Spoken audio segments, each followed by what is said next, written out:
ผัดกะเพราเห็ดเส้นซึมเจ้าเอ้ยผัดไปผัดมาขี้มูกแตกเลยจ้าก่อนสิกินนี่บ่แม่นของง่ายเด้นี่เอ้ยเวลาผัดกะเพราผู้ใดมักเป็นแดคันผัดกะเพรา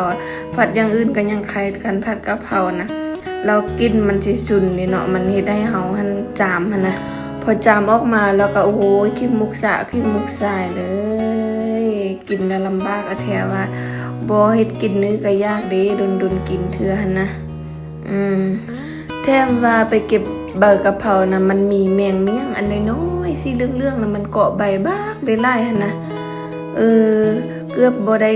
เด็ดมาก็เลยเด็ดมาแต่น้อยนึงแล้วก็ไปเบิ่งหน้าบ้านหั่นมันมีอีกต้นนึงนะต้นน้อยๆมันมี 4-5 ยอดเด้อมันก็มีเบอร์หลายมันก็พอได้ผัดกะเพราหั่นนะก็เลยเด็ดมาซะแล้วมันบ่มีแมงก็อันอยู่หน้าหั่นอันอยู่หลังบ้านหั่นมันมีแมงอันน้อยๆเป็นว่ามันต้องแบบมันดุนแล้วนะต้นมันหั่นนะมันก็เลยแบบมีแมงอันมาเกาะหั่นนะแมงอันนั้นนะคะเราบ่สังเกตแท้ๆมันก็บ่เห็นก็เขาสังเกตมันตั้งเฮ็ดนั่นนะค่อยว่าอันสิกินข้าวอันกินน้อยๆขนาดกินน้อยๆแบบยังบ่ค่าก็ลืมกินนะท้องกระป๋องแล้วคันกินแล้วท้องยังบ่ป่องก่อนนี้บ่เว้าแล้วก็หัวตัวเองอันนี้ก็กินกับผักลวกผักไว้เมื่อวานนี้กินบ่หมดเอาไว้ในตู้เย็นลืมเอามากินกับกะเพรามื้อนี้เข้ากันอยู่เด้นั่งกินนั่นลมก็พัดโวยๆเย็นดีเด้หันมีความสุขดีตอนเช้าๆนี้ลมมาคันช่วยๆมาเนี่ยเอาแล้วความอกความเอานะแดดมันร้อนดิมันบ่ค่อยมีลมหั่นนะว่าเรื่องกะเพรานี่มักสุดเลยมักกะเพรากุ้งกะเพราหมูกรอบนั้นอันดับ1ห้องมากับกะเพรากุ้งมักเฮงเรื่องนั้นก็พอกินได้หั่นนะเป็นกะเพราปลาหมึกก็กินได้อยู่แต่มักเฮงคือซ่องกะเพรานี่แหละเวลาเฮาผัดนะ